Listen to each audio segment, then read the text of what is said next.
Good morning, all. Brian S. Pratt here. Going to read chapter 25 of Fires of Prophecy, book 2 of the Morsai Saga. So James and Jerome are on their own now. They're heading to find Michael. Michael's in the mines of Sorna, and they have to find a way to get to him. They don't know he's there yet, but they're on their way. So chapter 25. Oh, we have 4 chapters left and the epilogue, and then we're done with Fires of Prophecy. I think it's my shortest book I have in the Morsai Saga. Either this one or Trail of the Gods. Anyway, chapter 25. They headed south as directly as they could, putting many miles behind them.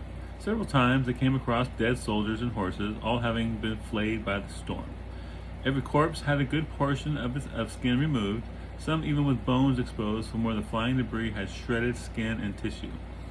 They remained east of the road while paralleling its course south. Once they detoured farther to the east to avoid patrols. Each time, James dreaded the thought of possibly resorting to magic to escape them. Thankfully, they managed to avoid detection and hadn't needed to. Close to nightfall, they came across a small spring and made camp. Barely 3 feet across and 2 deep, it held enough water to quench their thirst and satisfy the horses. Prior to leaving the following morning, James pulled out his mirror to see if he could determine Michael's whereabouts.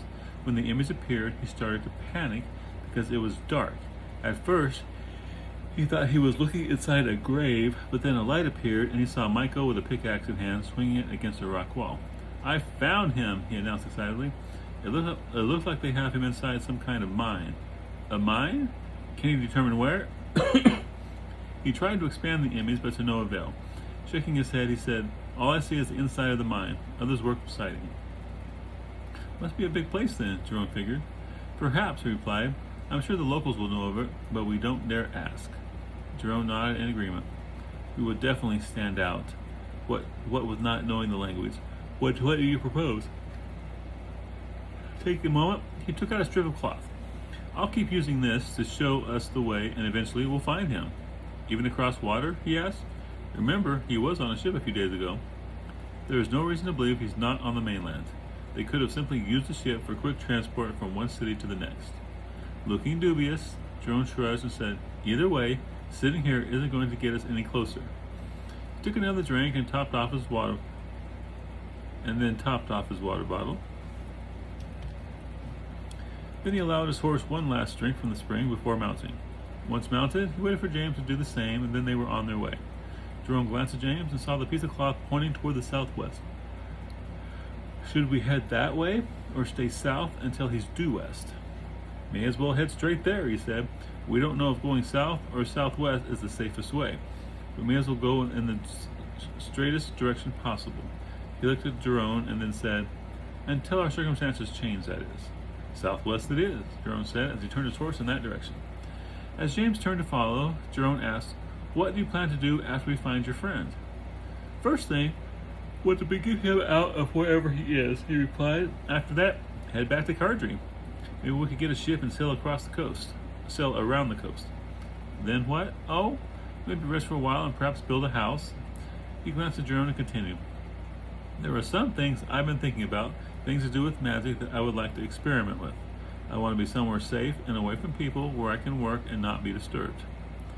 "What about searching for information about this Morsai? Do you still plan to continue with that?" "Absolutely," James replied.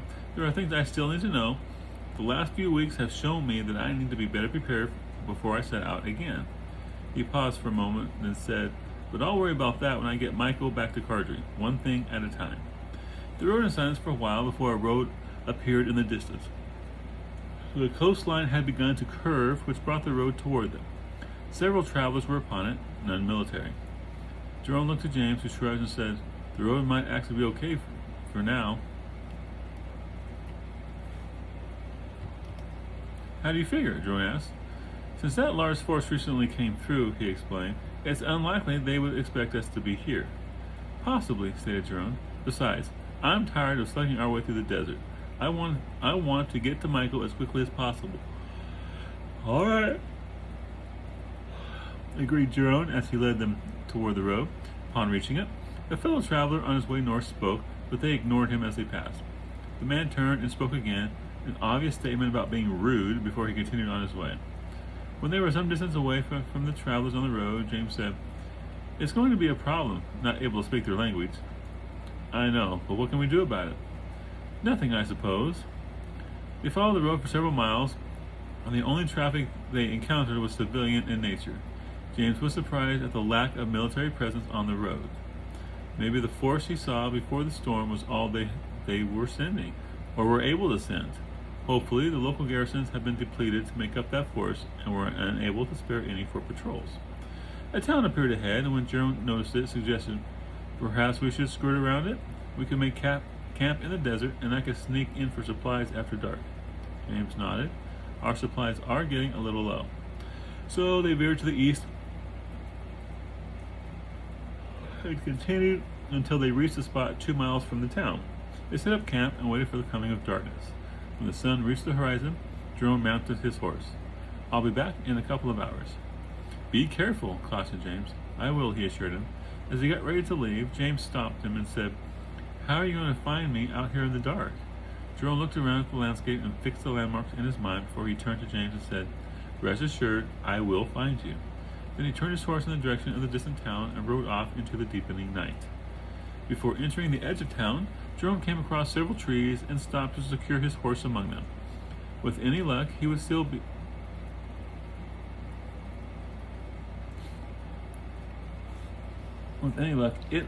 there when he returned. Removing a couple sacks from his saddlebags, he folded them tight and placed them within his belt pouch. He patted his horse on the neck and as he said, "Stay quiet," and then melted into the darkness as he made his way to town. The wall surrounding the town was not very large, almost seemed more for aesthetic value than for defense.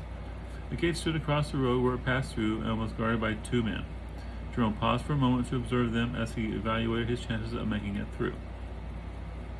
Deciding not to risk detection, he moved down the wall away from the gate.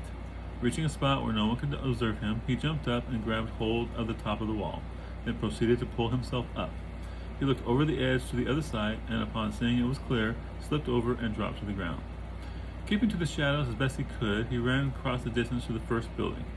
He crept along its side until coming to a window. Glancing through, he discovered it to be a carpentry shop. Not what he was looking for. He continued down to the adjacent building, where a light shone out through a window. Looking in, he found this one to be a home, perhaps that of the carpenter. It appeared empty, even though a candle burned within. Not wanting to take the chance where someone could be home, he continued on. Staying in the shadows as best he could, he moved from building to building until coming to one that was dark, yet seemed to be a residence. Hoping for it to have food, he made his way around the side to the adjacent alley. Finding it vacant, he moved into it and continued down until coming to a door leading into the building. A moment's listening at the door assured him there was no one on the other side. He took the handle and tried to open it, only to discover it to be locked. Taking out one of his knives, he worked on the lock until it clicked. Pushing open the door, he made his way into the dark interior, closing the door quietly behind him. Much to his relief, he discovered that it was a residence and began searching the house until he found the pantry. He took a loaf of bread and put it inside one of his sacks, as well as some dried fruit. It was not going to be enough to last him and James for very long, but it was a start. The residence contained many things of value, so he did not feel obligated to leave money this time. They wouldn't suffer from the loss of a little bit of food. As he returned to the door leading to the alley, he opened it a crack and looked out to find the alley still remained dark and empty. Leaving the house, he closed the door behind him and moved along the side of the alley until coming to a cross street. Hanging outside the building, directly across the street, was an unmistakable sign of a butcher shop. That's what I need. Excited at the prospect of raiding a butcher shop, he looked up and down the street. A lone man walked toward him. Hiding in the shadows of the alley, he waited until the man had passed and continued down the street, eventually moving out of sight. A quick scan after the man disappeared showed the street to be empty, so he dashed across to the shadows of the alley next to the butcher shop. He paused momentarily to glance back along the street. Finding that he remained undetected, Jerome searched for another entrance to the shop other than the one facing the street. Around back, he discovered a locked door that no amount of finagling would open. Wishing for his lost lockpicks, he glanced overhead and spied an open window on the second floor. Searching the alley for something that would help him reach the window, he saw a broken crate. Going to it, he checked it quickly to be sure it would hold his weight. It seemed sturdy enough. He brought it over and set it beneath the window. Standing upon the crate, he came to within inches of the sill. Hoping the crate would indeed hold up under his weight, he leapt up and grabbed the window sill. He then pulled himself up so he could look in through the window. It appeared to be someone's bedroom. A bed and several dressers stood out among the shadows. Snores came from the bed. Two forms slept beneath the covers. Not wanting to risk disturbing them, he dropped back to the crate, which collapsed with a loud crash under his weight. He quickly rolled against the building and held still. The noise must have woken one of the sleepers, for shortly a head stuck out the window and looked around the darkness of the alley. Lying perfectly still, Jerome watched as the person continued searching for several seconds before pulling his head back in. He waited a minute longer, then let out a sigh of relief when no alarm had been raised. As he got to his feet, he saw two shapes coming toward him. They spoke quietly to him, but since he didn't understand what they said, he remained silent.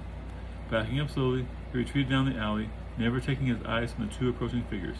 Suddenly, a noise from behind prompted a quick glance over his shoulder to reveal another shadow approaching. Again, the figure said something. When he failed to reply yet again, they drew knives. The person coming behind him did the same. Sudden calmness came over him as he realized these were just some local thieves out for a score. Drawing his two knives, he quickly advanced upon the two approaching him. They were shocked for a moment as they hadn't expected him to launch an attack. And that moment's hesitation was all Jerome needed to drop one to the ground. Quickly engaging the other, he blocked the man's slash with one of his knives while following through with his other. The man cried out as Jerome's knife penetrated his side, sinking 5 inches of steel beneath the skin and puncturing along. Falling to the ground, the man cried out and began choking on his own fluids. Turning to the last thief, Jerome stood ready and could see the man was on the verge of fleeing. Then suddenly from overhead, the person who had looked out previously began shouting, raising the alarm. That was enough for the other thief. He backed up, turned, and then fled from the alleyway. Jerome quickly followed, deciding that the food he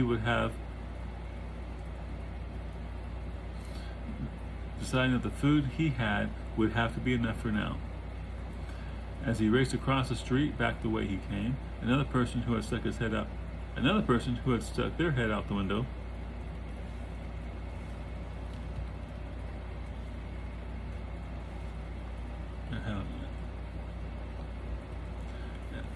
another person who had stuck their head out the window to see what the other man was yelling about saw him and started to holler as well.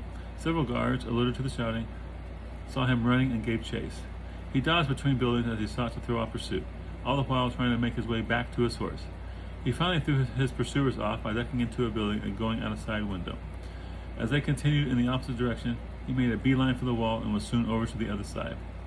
His horse remained where he left it. Mounting quickly, he turned toward the desert and kicked his horse into a gallop, putting distance between himself and the city. Not happy with the paltry amount of supplies acquired, he supposed it would have to do under the circumstances. He tried to get his bearings in the dark in order to locate the area where he had left James. He rode for several minutes before spotting a light off in the distance. It looked to be a campfire. Don't tell me James built a fire, he thought. That'll alert everyone to our presence. Getting mad at such stupidity, he rode toward the fire. As he drew close enough to make out details, he realized that it was not a fire, but several torches. Now much more cautious, he slowed and came to a stop some distance from the light. Leaving his horse behind, he made his way closer on foot and saw that the torches were held by soldiers of the Empire. A wagon was there too, and he watched in shock as an unconscious James was loaded onto it. A brown-robed man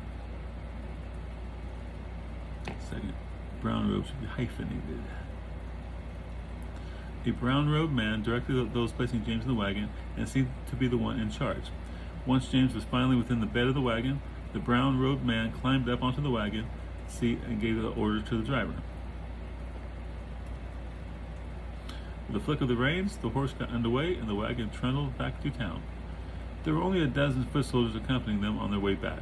Jerome was momentarily stunned that James could have been taken with so few soldiers. He had seen him blast away dozens before. The area should have looked devastated, but looking around, it looked as if they had just walked right up and threw him in the wagon. Whatever happened, he hadn't the time to stand there and ponder the imponderable. Hurrying back to his horse, he mounted and followed the wagon at a discreet distance. When they arrived back at the town, they entered a different area than the one where he had stirred things up earlier. Securing his horse to a tree outside the wall, he again jumped up and pulled himself to the other side as the wagon passed through the nearby gate. He followed them through town, staying within the shadows and alleys. When he came to avenues that could be crossed in order to follow, he strode out confidently and purposely. Looking like you belong had always been the best way for him to remain undetected. If you looked like you were going about honorable business, most people failed to even notice you. So, quick break here. A lot of reviews, well, some anyway, especially this one review said something like, "The unsuspecting maze. I can sum it up in a nutshell. James gets captured, has to be rescued. James gets captured, has to be rescued. You know, rinse and repeat." And I don't think it's happened that often, but it did make me realize that I was using that a bit more than I probably should have. And in later books, you'll notice that I really don't use that much anymore. I mean, well, especially in Travail. In Travail, it would take an awful lot for James to be captured. You know, seriously. Wait. You know, he's not the one that likely to ever be captured, because he's got a lot of things going on now that helps him to stop it. Like crystals that he can activate if he's got them with him. That, you know, like, even if they befuddled him where he can't access magic, if he has a crystal, he could access the crystal, and the crystal would access the magic. So that kind of bypasses that whole foggy befuddlement, like Scar and Potbelly's mage bombs, you know, where they throw them in and the mages can't, you know, they're full of narcotics. So when they go off, they emit this narcotic cloud that, when breathed in, inhibits mental, you know, makes you a little bit loopy, or at least enough so where you can't connect with magic. So yeah. And so I'm really trying not to do that so much anymore. Oh, also, another thing that people have mentioned is stew. Apparently, this world has a very inordinate love affair with stew. But I would think in primitive cultures, medieval cultures, stew would be one of the best ways to serve mass people and still give everybody a little bit of everything. And I went into a lot of detail about that in this book and the previous book, and I have since not gone into exact details about that yet. Anyway, let's get back to the story. The wall surrounding the estate had nasty looking spikes spaced along the top to deter anybody from going over. Jerome had scaled those heights before, but never made it over unscathed. He was anxious to get in, for he didn't know how much time James would have before they began the interrogation. Hopefully, they would wait until he regained consciousness. But with mages, you never knew what they could do to revive someone. He had to get in there. He did a quick survey of the wall accompanying the estate, which, by the way, was fairly large, and discovered the spikes ran its entire length. Sighing, he came to the conclusion that he was going to have to risk the spikes. Going to a neighboring house, he acquired several shirts, which laid in a heap at the back door. He wrapped them around his arms. Though they were not very good protection against the spikes, they were still better than nothing. Glancing around, he made sure he would remain unobserved, and then jumped up, grabbing the top of the wall. Using extreme care, he pulled himself up and braced himself as he crossed over the spikes. A sudden pain erupted from his left thigh as one pushed through his leggings and punctured his skin. He pushed his leg off the spike with his left hand, and then a pain erupted from his left arm as another spike scored through the layer of shirt. When he finally made it down to the other side, he had several pinpoint punctures on his arms and legs. Fortunately, none were very deep or serious, just bled slightly. He knew people back in the City of Light who had attempted a similar feat and had muscles and tendons torn from the spikes. Removing the shirts from his arms, he left them on the ground by the wall. Looking toward the estate, he watched from the shadows as the wagon stopped in front of the main entrance. The brown-robed man obviously a mage, got down, and several waiting attendants removed James from the wagon. Following behind the mage, they carried him into the house. Continuing to watch for a few moments longer, he finally saw a light appear in a second-story window. To the far right of the estate, a guard patrolled. Seconds later, a second guard appeared, emerging from around the estate's corner to the left. After watching them for several circuits, he observed a gap between their paths that could be exploited. When the first guard passed in front of the house, the second one patrolled behind it. Behind the house. Yeah, I should clarify that. When the first guard passed in front of the house, the second one patrolled behind the house, leaving a gap of several moments before the second guard made his appearance. Jerome waited until the first guard had walked over halfway past the front of the house before leaving his hiding spot in the shadows by the wall. Silently running across the open space, he kept an eye on the back of the first guard until he turned the corner. Ducking behind a bush, he hid himself from view just as the second guard turned the corner. Holding still, he watched the guard from behind the bush as he passed by. Looking up from his position behind the bush, he saw the window of the room he believed James to be in directly above on the second floor. The first window near him was ajar, so he waited for the first guard to pass again before quietly opening it and slipping into the house. Once inside, he closed the window before the second guard reappeared. The room looked to be a library, shelves of books lined the walls, and there were several comfortable-looking chairs. A single door led from the room. Making his way to it, he placed his ear against the door and listened. Not hearing anything, he opened the door a crack and found the hallway on the other side dark and empty. Exiting the room, he closed the door behind him and then looked down both directions of the hallway.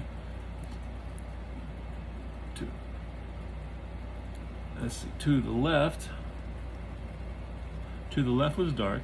Farther down to the right shone a barely perceptible light. Deciding in favor of the light, he moved silently toward it. He passed several closed doors before reaching a flight of stairs leading up to the second floor. The light came from the flickering of an unseen candle in the hallway beyond the top of the stairs. Taking the steps quickly and quietly, he ascended to the top where he paused to peer around the corner. Several candles burned in holders along the empty hallway, allowing no shadows in which to conceal himself. A door farther down to the left stood several inches ajar.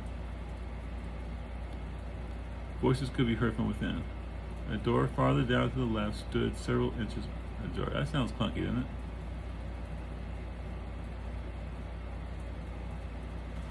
How about stood slightly ajar? Yeah, there we go. Voices could be heard coming from within. He decided to risk detection and crept quickly down the hallway to the door, peering inside. Within the room were several people, including the brown robe. James laid sprawled unconscious upon a bed to the side of the room, and one of the men examined his eyes. The man turned to the mage and made a comment as he let go of James's eyelids. All of James's things were piled on top of a nearby table, including the medallion that he used to open the secret door back in the city. A few more words were exchanged, and then they turned and moved toward the door behind which Jerome stood spying on them. Okay, including the medallion that he used to open the secret door back in the city. I need to clarify that. Back in his hideout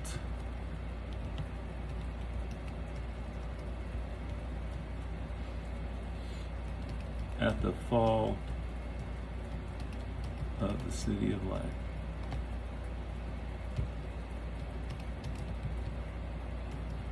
There you go. Yeah. Including the medallion that he used to open the secret door back in his hideout at the fall of the City of Light. A few more words were exchanged, and then they turned and moved toward the door behind which Jerome stood, spying on them. Panicked, he bolted back to the stairs and descended to the bottom as fast as he could to avoid being seen. Once there, he listened from around the corner and heard their footsteps coming down the hallway toward the top of the stairs. About ready to run back down the hallway to the library, he stopped when they walked past the steps and continued down the second floor hallway. Relieved, he again crept to the top of the stairs and peered around the corner. 2 guards stood at the door to the room holding James. He paused a moment to ponder the situation. Apparently, they were not going to interrogate James immediately. It didn't look like it it it hadn't looked as if he was even it hadn't looked as if he was even conscious. Gotta get in that room. Deciding on a plan that was rather risky, he returned to the room where he initially entered the house and went back to the window. Watching for the patrolling guards, he soon saw the first one pass. He opened the window and slipped outside, shutting it before the second one turned the corner. The largest gap was after the first one passed. The second guard seemed to be lagging behind.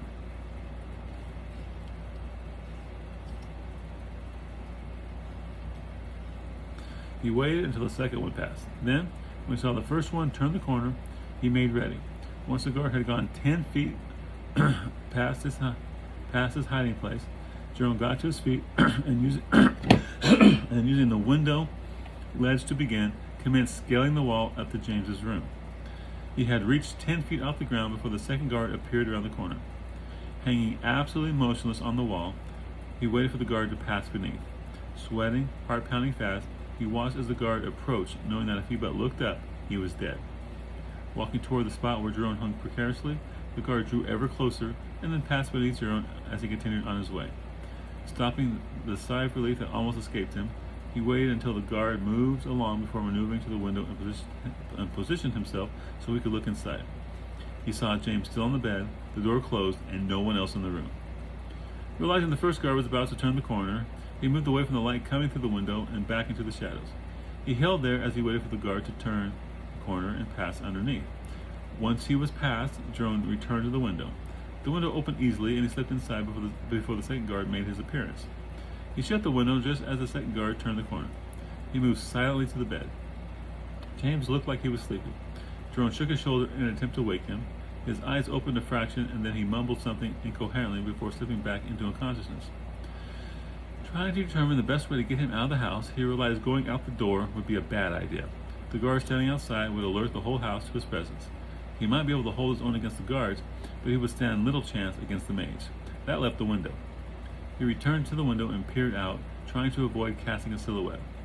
Other than the two guards passing at intervals around the house, the only other guard visible was stationed at the gate.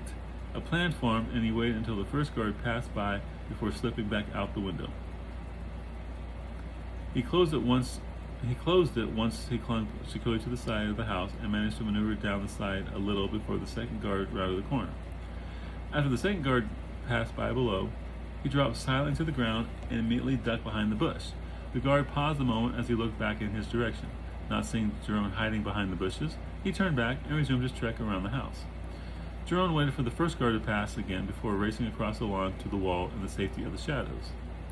Pausing a moment to see if he had been seen, he silently moved toward the gate. Luckily, the gate was poorly illuminated on this side of the wall, so it proved easy enough for him to sneak upon the guard and quickly silence him.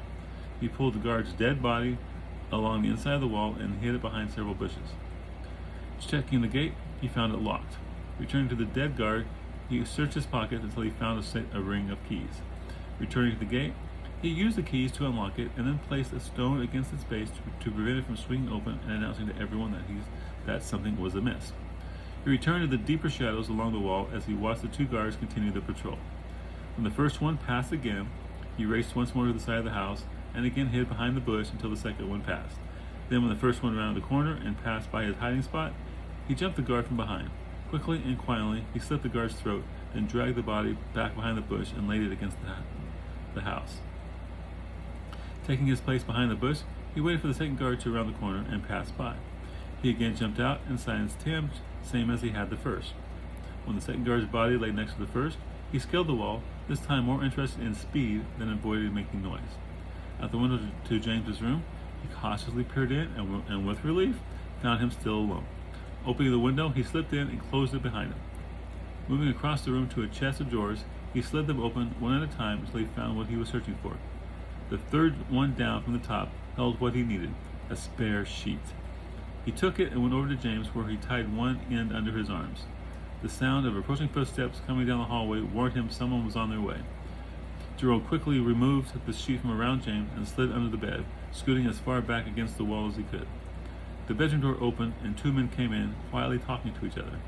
They walked to the bed, their feet mere inches away from where Jerome hid. It seemed as if they were seeing whether James was ready for interrogation.